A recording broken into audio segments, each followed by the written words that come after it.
For we're discussing about a need for residual as a life assessment. So, what is meant by residual life assessment? It is a method by which the type of degradation of equipment and its material are determined to ascertain the remain of life of the equipments. Okay, such as an assessment helps to know the time period during which the material or component can retain its fitness or for the service characteristics. This is the turn helps to replace the component prior to this end of life to take care of necessary precautions to avoid the impacts resulting from the premature failure of the component. And let us what are the need of this residual assessment? Basically, the structure or a component is expected to perform an intended function for a minimum duration of time.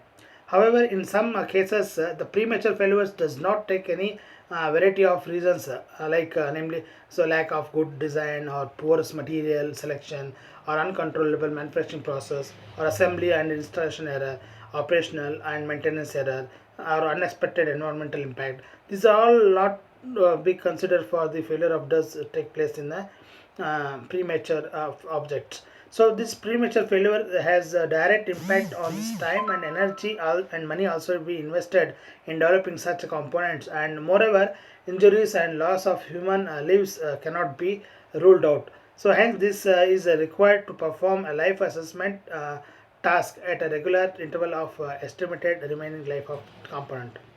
Okay, so with this the turn helps to replace the components prior to its end of the life to take care of necessary precautions to avoid impacts resulting from the premature failure of the component.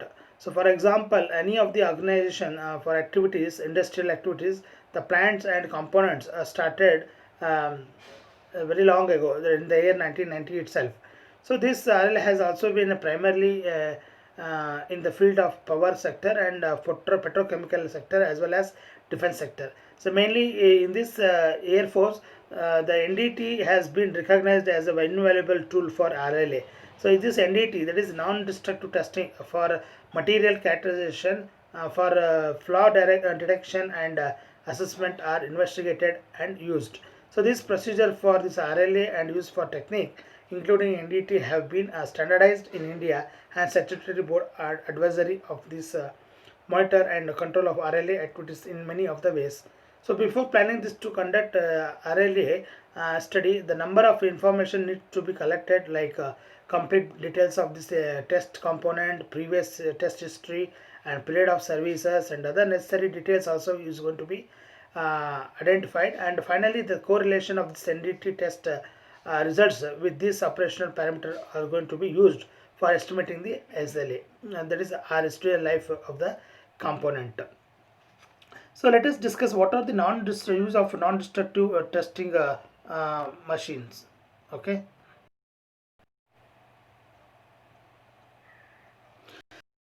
let us discuss use of non-destructive testing for a serial life assessment.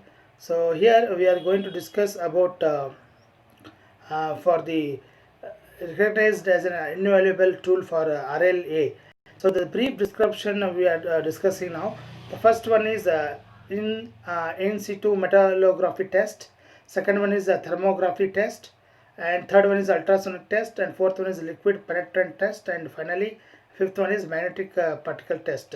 So first in situ metallography test, how they are going to conduct. This method is also widely used for NDT method to find in-service degradation of components operating under high temperature and high pressure and corrosive atmosphere. So in this technique, the surface is going to be test component is prepared by polishing and etching to make it suitable for microscopic examinations. A thick, transparent acetate plastic film is softened in the uh, solvent is applied to the surface of the component and then is allowed to harden for the solvent evaporates. So after a careful removal from the surface, the plastic film contains a native images or replica of that microstructure that can be directly we can examine under the metallurgical microscope of any irregularities. And welcome to this thermography. Again, it is based on the thermal imaging is a technique used for the obtained thermal images to object in order to detect the subsurfaces of that defect in components. like for the techniques is going to based on the fact that internal structures and test components, and it is also flaws will be have a differential thermal behavior. So by means of this optical stimulation, the light is going to be used to deliver energy to the component, and also they can change the propagation rate and producing thermal contrasts on the surface immediately above the defect, thereby revealing the presence of the defect of the component. For the ultrasonic test, again it is surface to surface subsurface defects in components made with the ferrous and non-ferrous materials. So apart from this, dimensional and measurements of material characterization and evaluating the oxide scales, oxide scale thickness and other irregularities also can be ascertained. So in this method, the beam of sound wave, that is vibration, is going to be taken of a short wavelength and high frequency is made to travel through this test component. Any internal defects or interrupts of the beam and reflects back of portion is going to be a sound energy. The reflected sound wave is transferred into electrical signal by transducer and displayed on the CRO, that is cathode ray oscilloscope.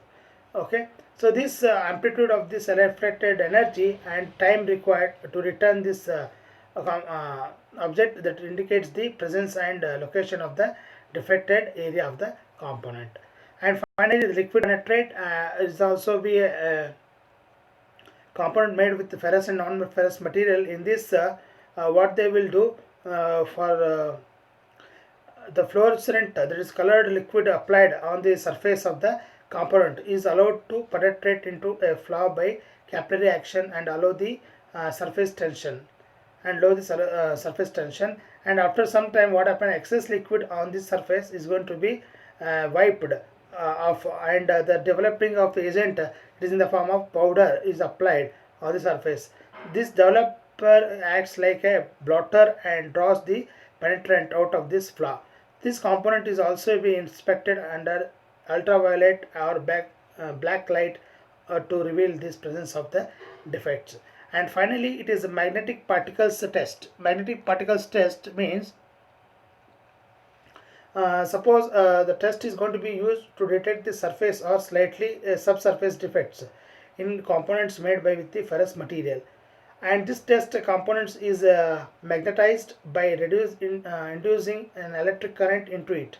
In this case, any defect or discontinuity, the magnetic field lines get interrupted and it creating the magnetic poles of attractions. So this can be ascertained by sprinkling iron oxide and particles onto the surface of that particles are attracted and concentrated, making defects on the surface of the component is going to be visible by this magnetic particle test. So these are all the basic use of non-destructive testing for residual life assessment. So whenever they ask for the 10 marks, please explain or discuss about use of non-NDT for residual life assessment. You should elaborately have to explain like this. Okay, so here in this we know there is no any only simply you have to explain the things. Okay, so I hope you understood this concept, and we are wind up this chapter with this video. Thank you.